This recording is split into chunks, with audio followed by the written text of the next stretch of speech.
کہ ایسی اولاد پھر ایسے مومنین جو اپنے مرحوم کو یاد رکھیں، پھر ایسے خاندان والے جو اپنے مرحوم رشتے دار کو یاد رکھیں، یہ مرنے والے کی مدد کرتے ہیں. اور ان کی مدد کس طرح سے ہو سکتی ہے وہ 3-4 باتیں میں بتا رہا تھا. کل نماز شب کا تذکرہ آیا تھا کہ مدد میں سے ایک طریقہ ہے نماز شب. مدد میں وہ دوسرا طریقہ جو بہرحال ہمارے معاشرے میں رائج ہے مستحب کے اعتبار سے جریدتین یعنی کھجور یا بیری یا انار کے درخت کی 2 لکڑیاں مرنے والے کے کفن میں اس کے ساتھ رکھنا، جس کے بارے میں اصل روایت یہ ہے کہ پیغمبر علیہ السلام ایک دن مدینے کے قبرستان سے گزر رہے ہیں. ایک قبر کے قریب پہنچ کے رک گئے. پیغمبر کے چہرے پہ غم کے آثار طاری ہوئے. لوگوں نے پوچھا اللہ کے رسول یہ کیا حالت اور کیفیت آپ کی ہو گئی؟ دوران سفر اس طرح سے چہرے کا رنگ کیوں بدل گیا؟ پیغمبر علیہ السلام نے فرمایا اس لیے کہ یہ قبر کا مردہ جس کے قریب سے میں گزرا اس وقت انتہائی عذاب میں مبتلا ہے اور اس نے مجھے آواز دے کے پکارا اللہ کے رسول میں آپ کا کلمہ پڑھنے والا ہوں، آپ میری شفاعت کریں. اسے پتا کیسے چلا کہ پیغمبر اس کے قریب سے آئے؟ اور وجوہات کے علاوہ ہو سکتا ہے کہ اس کی روح کو اتنی اجازت ملی اور وجوہات کے علاوہ سب سے بڑی وجہ یہی ہے کہ پیغمبر جس علاقے سے گزرتے ہیں اس پورے علاقے کا عذاب معاف ہو جاتا ہے اتنی دیر کے لیے. تو قبر کے مردے پہ عذاب رک گیا ہوگا. وہ حیران ہو کے پوچھ رہا ہوگا کہ میرا عذاب کیوں رکا ہے؟ تو جواب ملا ہوگا اس لیے کہ اللہ کے رسول کی سواری جا رہی ہے، شفیع المذنبین جا رہے ہیں، اتنی دیر تک کسی بھی عذاب نہیں آ سکا. تو اس نے موقع کو غنیمت جانا، پیغمبر اسلام کو آواز دی. کتاب وسائل الشیعہ ہماری معتبر ترین کتابوں میں سے ایک کتاب، اس میں جو غسل اور کفن کے مسائل کے دوران شیخ قرب عاملی نے جریدتین کے بارے میں روایتیں لکھی ہیں، اس میں یہ روایت موجود ہے کہ پیغمبر اسلام کو پکارا تو پیغمبر رک گئے. پیغمبر کے چہرے پہ غم کے آثار. ایک آدمی اپنے کلمے کے حوالے سے مجھے پکار رہا.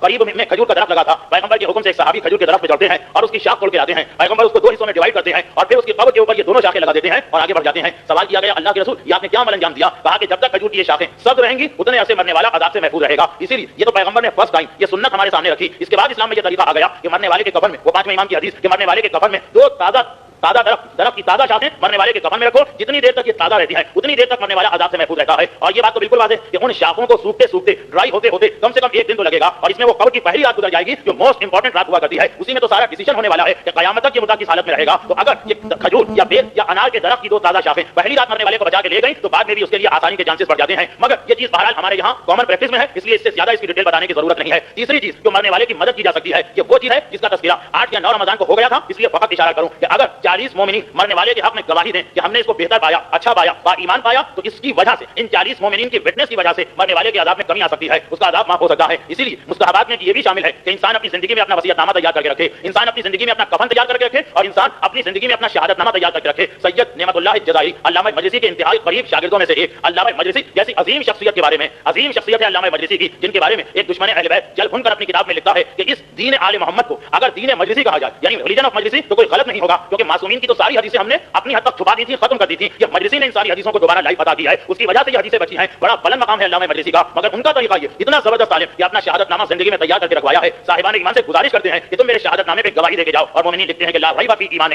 اور روایتوں میں مسلسل آیا کہ اس کے علاوہ بھی ہر مرنے والا جس کے حق میں 40 مومنین گواہی دے دیں اس کی بخشش اور نجات کے امکانات بہت زیادہ بڑھ جاتے ہیں. میں ضمنی طور پر ایک چھوٹی سی بات بتا دوں. آپ نے دیکھا ہوگا کہ ہر دوسری تیسری مجلس کے بعد ایک مجلس ایسی آتی ہے جس میں مسئلے فقہ کے مسئلے زیادہ ہو جاتے ہیں کیونکہ میں نے محسوس کیا کہ اس کے بغیر بات کلیئر نہیں ہوتی. تو یہ جو گواہی یا وٹنس ہم کو دینا ہے مرنے والے کے لیے تو اس میں ایک تو یہ ہے کہ زندگی میں اپنا شہادت نامہ تیار کر کے رکھو. پھر دوسری چیز وہی کہ اسلام نے نماز جنازہ میں خود ایک وٹنس کو ڈال دیا. اگر 40 مومنین صحیح طریقے سے نماز جنازہ پڑھ لیں تو یہ بھی مرنے والے کے لیے گواہی بن سکتی ہے جس میں ان کے ذہن میں کنسیپٹ ہو کہ ہم کہہ کیا رہے ہیں، مرنے والے کے حق میں کیا گواہی دے رہے ہیں. البتہ یہاں پہ ہمیں انڈیا اور پاکستان میں ایک ایسا گروہ مومنین کا ملتا جو بہت پریشان ہو جاتا. بلکہ ایسے لوگ ہیں انڈیا اور پاکستان میں جو نماز جنازہ نہیں پڑھتے ہیں.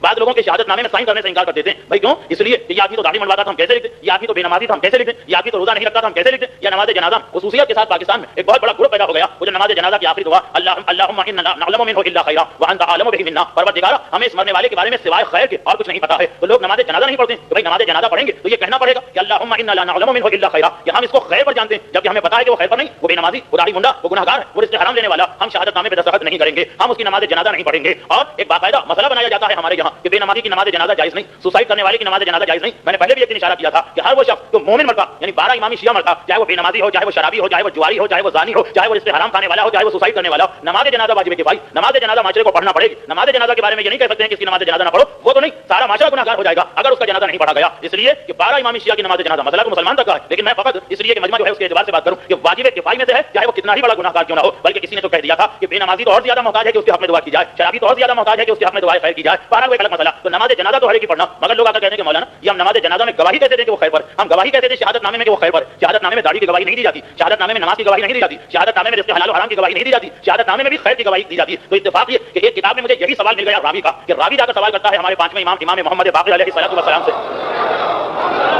کتاب المواعظ العددیہ، اس میں ایک روایت آتی 40 کی عدد کے سلسلے میں کہ راوی سوال کرتا ہے کہ مولا ہم کیسے گواہی دیں کیسے آدمی کے بارے میں جس کے بارے میں ہم کو معلوم ہے کہ وہ بے نمازی، ہم کیسے نماز جنازہ پڑھ کے کہیں اللہم انا لا نعلم منہ الا خیرا؟ اس جملے کا مطلب پھر ذہن میں رکھیے، پروردگارا ہمیں معلوم ہے، ہم گواہی دیتے ہیں کہ یہ خیر پر تھا، کیسے گواہی دیں گنہگار کے بارے میں؟ تو معصوم نے اس کا جواب دیا اور یہی جواب مراجع نے دیا، یعنی جب پوچھا گیا تو انہوں نے معصوم کی یہی حدیث کوٹ کی۔ معصوم نے کہا اس خیر سے تم کیا سمجھ رہے ہو؟ خیر کا مقصد ہے محبت اہل بیت اور عقیدہ کی امامت، تو یقیناً یہ گواہی تو دینا ہے، اس لیے کہ جو آدمی مومن نہیں، 12 امامی شیعہ نہیں، اس کی نماز جنازہ میں یہ دعا ہوتی ہی نہیں، وہ اس سے پہلے کی دعا پہ جنازہ مکمل ہو جاتا۔ یہ ہمارے یہاں 5 تکبیریں، باقی تو 4 تکبیروں پہ نماز ختم ہو جاتی، یہ چوتھی دعا کی ضرورت ہی نہیں پڑتی ہے، تو ہم یہ نماز اور روزے کی گواہی نہیں دے رہے اللہم انا لا نعلم منہ الا خیر، پروردگارا ہم اس کے خیر کی گواہی دے رہے ہیں، اور خیر کا مقصد یہ ہم جانتے ہیں کہ بہرحال امامت کو مانتا تھا، محبت اہل بیت کا اقرار کیا کرتا تھا۔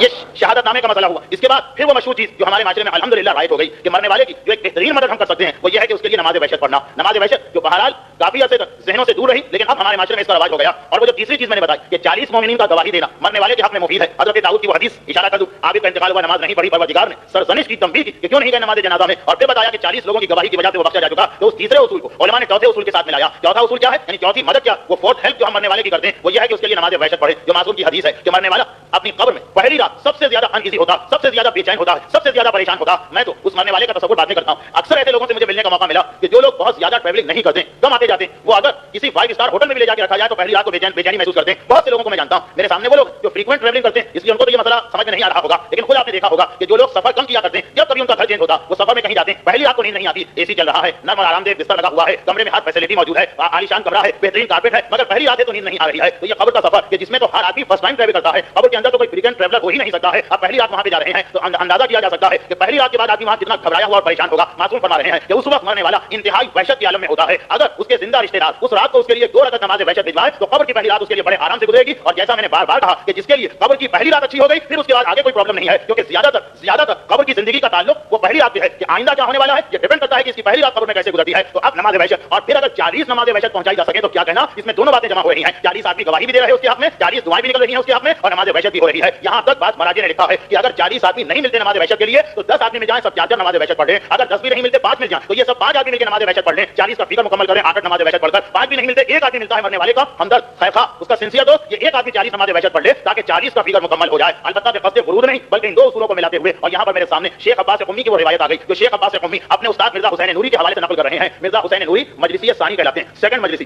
مرزا حسین نوری نے اپنی کتاب جنت الماوا میں اپنے استاد ملا فتح علی سلطان آبادی کی روایت کو کوٹ کیا۔ اب یہ 3 شخصیتیں جن میں ہم تک روایت پہنچی، شیخ عباس جن کی مفاتیح الجنہ ہر اعمال کی رات میں آپ کے ہاتھ میں ہوتی، وہ اپنے استاد محترم سے اور ان کے استاد اپنے استاد سے نقل کر رہے ہیں، ملا فتح علی سلطان آبادی۔ وہ یہ کہتے ہیں کہ میری ایک عادت تھی، یہ میری ہیبٹ تھی کہ جب کبھی مجھے کسی مومن کے انتقال کی اطلاع ملتی میں 2 رکعت نماز وحشت اس کے لیے پڑھ لیا کرتا تھا، دوستی ہو یا نہ ہو، رشتہ داری ہو نہ ہو، جان پہچان ہو یا نہ ہو، اس لیے کہ ایمان کا رشتہ سب سے بڑا رشتہ، اس پر ساری دنیاوی رشتہ داریاں قربان، اس پہ ساری دوستیاں قربان، اس پہ سارے کانٹیکٹ قربان۔ ایمان کا رشتہ ہے تو ٹھیک ہے، جہاں اطلاع ملی کہ کسی مومن کا انتقال ہوا اور میں نے اس کے لیے 2 رکعت نماز وحشت پڑھی۔ ایک دن میں بازار سے جا رہا تھا، ایک نوجوان نے میرا راستہ روکا اور کہا کہ کیا آپ ہی ملا فتح علی سلطان آبادی؟ میں نے کہا کہ ہاں، بتاؤ تمہیں کیا کام ہے؟ جواب دیا کہ میں آپ کی تلاش میں تھا، مجھے لوگوں نے آپ کا نام بتایا تھا، میں ڈھونڈتا ہوا آ رہا تھا، بازار والوں نے بتایا کہ یہ آپ ہی۔ پوچھا ملا فتح علی نے کہ کام کیا ہے یہ تو بتاؤ، تو جواب دیا کہ یہ بتائیے کہ آپ کون سا خاص عمل کیا کرتے ہیں؟ ملا فتح علی ایک مرتبہ حیران ہوئے، میں تو پتہ نہیں کتنی دعائیں اور کتنے وظیفے پڑھتا ہوں، اس سوال کا جواب کیا ہوگا، کون سا عمل تم پوچھنا چاہتے ہو؟ کہا کہ چند دن پہلے اسی شہر میں میرے بابا کا انتقال ہوا تھا۔ اور اب دیکھیے یہ نوجوان ایسا جو ملا فتح علی کو نہیں پہچانتا، چھوٹا سا شہر، اس کا اتنا بڑا عالم، اور یہ نوجوان نہیں جانتا، یعنی دوسرے الفاظ میں اس کی فیملی مذہب سے بہت دور ہے۔ تو اس کا والد، اس کا باپ بھی ایسا ہی تھا، ایک ایسا عام سا مومن ہوا کرتا۔ تو وہ کہہ رہا کہ میرے والد کا انتقال ہوا، ہم بڑے پریشان کہ پتہ نہیں ہمارے والد کو کیا گزر رہی ہوگی۔ چند ہی دنوں کے بعد میں نے اپنے والد کو خواب میں دیکھا اور ان سے پوچھا کہ کیا حالت ہے آپ کی؟ ہم تو بہت پریشان، اس لیے کہ رزق کے معاملے میں بھی لاپرواہ، اس لیے کہ عبادتوں کے معاملے میں بھی لاپرواہ۔ البتہ ایسے مومنین تو بہت کم گزرے ہیں اسلامی تاریخ میں کہ جن کے یہاں واجبات کا کھانا بالکل ہی خالی رہا کرتا، بہرحال یہ لاپرواہ تھا، بہت ایزی لیتا تھا، کبھی پڑھا کبھی نہیں پڑھا، کبھی صحیح کبھی غلط۔ تو والد سے پوچھا کہ آپ کی کیا حالت؟ کہا بیٹا میں تو بڑی پریشانی میں گر گیا،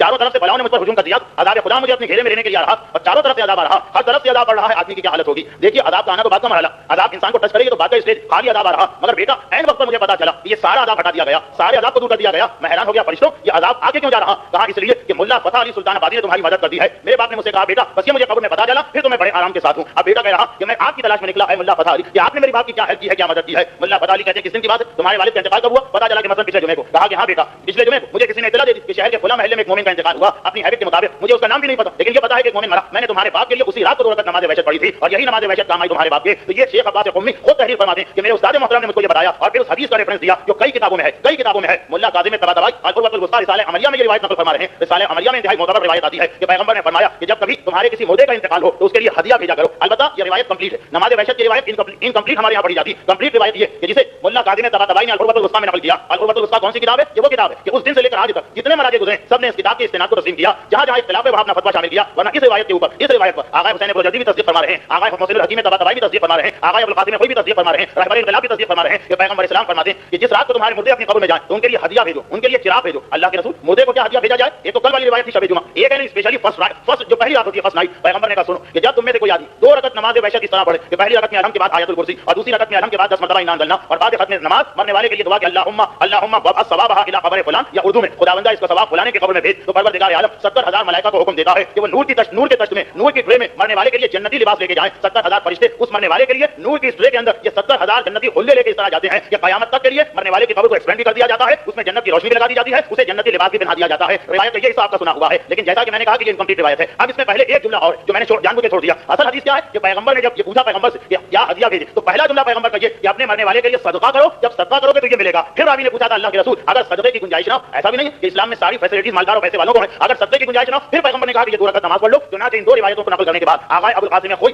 تحریر فرماتے ہیں کہ بہتر یہ ہے کہ مرنے اس روایت میں چونکہ 2 باتیں آئیں کہ مرنے والے کو جب دفن کیا جائے تو اس رات ان دونوں باتوں پہ عمل کیا جائے. نماز وحشت تو پڑھی جائے مگر ساتھ ساتھ مرنے والے کے لیے صدقہ بھی دیا جائے تاکہ دونوں باتیں جمع ہو جائیں اور ڈبل ہیلپ مل جائے مرنے والے کی. تو مرنے والے کے لیے صدقہ دینا یہ 5ویں چیز ہو گئی. تیسری چیز 40 آدمی گواہی دیں, چوتھی چیز نماز وحشت پڑھی جائے اور 5ویں چیز یہ کہ صدقہ ضرور دیا جائے. بلکہ اسی روایت پر آیت اللہ نجفی مرعشی نے یہ تحریر فرمایا کہ بلکہ صدقہ پہلے دینا ہے, نماز وحشت بعد میں پڑھنا ہے, کیونکہ پیغمبر کی ترتیب یہی ہے کہ پہلا سوال پیغمبر کہہ رہے ہیں ہدیہ دو, اللہ کے رسول کہتے ہیں کہا صدقہ دو, اگر صدقہ نہ ہو تو نماز وحشت پڑھو. تو اس لیے ان دونوں چیزوں پر برابر سے عمل کیا جائے. اب جیسا کہ میں نے پہلے بھی کہا تھا کہ مرنے والا مرتا لوگوں کو بڑا دکھ ہوتا ہے, بڑا غم ہوتا ہے, بڑا صدمہ ہوتا ہے, کھانا نہیں کھاتے رشتے دار, بے ہوش ہو جاتے ہیں, اس کی بیوی دیوار سے سر ٹکرا کے اپنے آپ کو زخمی کر لیتی ہے. مگر کچھ مرنے والے کا بھی خیال کریں اور مرنے والے کا خیال اگر کر رہے ہیں تو یہی چیزیں ہیں کہ اسی رات کو صدقہ دیں. ایک دن کے بعد آپ دیں گے فائدہ ملے گا, مگر وہ فائدہ تو نہیں مل سکتا کہ جو فرسٹ نائٹ تقاضا کر رہی مرنے والے کے لیے نماز وحشت پڑھی جائے, مرنے والے کے واجبات اور مرنے والے کے خمس و زکات کے مسئلے کو طے کیا جائے. تو مرنے والے کے وارثوں کو بڑا غم ہوتا ہے, مرنے والے کیسا ہی ہو مرنے والا, حتیٰ یہ کہ اولاد کے حق میں ظالم ہی کیوں نہ, بہرحال ایک رشتہ تو ہے, ایک محبت تو ہے, احساس تو ہوتا کہ ہمارے ساتھ باپ کا سایہ اٹھ رہا, غم و الم تو ہر ایک کو ہوتا, مگر صرف اپنا خیال نہ کریں بلکہ مرنے والے کا بھی خیال کریں. اور مرنے والے کی